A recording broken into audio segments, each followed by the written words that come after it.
सोलापूर शहरातील Brijmohan फोफलिया ideal English medium शाळेचा 15वा वर्धापन दिन मोठ्या उत्साहात साजरा करण्यात आला. कार्यक्रमाची सुरुवात स्वर्गीय चंद्राम गुरुजी आणि स्वर्गीय मोहन चव्हाण यांच्या प्रतिमेला अभिवादन करून सुरुवात करण्यात आले. यावेळी प्रमुख मान्यवर म्हणून बृजमोहन फोफलिया उपस्थित होते. शाळेने 15 वर्षे यशस्वीपणे पूर्ण केली असून अध्यक्ष सचिन चव्हाण आणि सचिव ज्योती चव्हाण यांच्या नेतृत्वाखाली शाळा उत्कृष्टपणे चालवली जात आहे.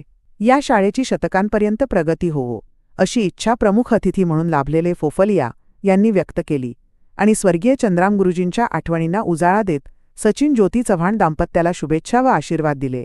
गेल्या 3 वर्षांपासून शाळेचा निकाल 100% लागत असून याचे श्रेय सचिवा ज्योती चव्हाण आणि शिक्षकांना देत विद्यार्थ्यांना उत्तम नागरिक बनवण्यावर भर देण्याचे आवाहन संस्थेचे अध्यक्ष सचिन चव्हाण यांनी केले.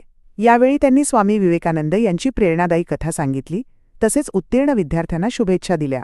वर्धापन दिनानिमित्त 10वी उत्तीर्ण विद्यार्थ्यांचा ट्रॉफी, प्रमाणपत्र आणि पुष्पगुच्छ देऊन सत्कारही करण्यात आला. कार्यक्रमाला विद्यार्थी, पालक आणि नागरिक मोठ्या संख्येने उपस्थित होते. गुणवंत विद्यार्थ्यांनी प्रसारमाध्यमांशी बोलताना आपल्या भावना व्यक्त केल्या. हा सोहळा जल्लोषात आणि उत्साहात पार पडला.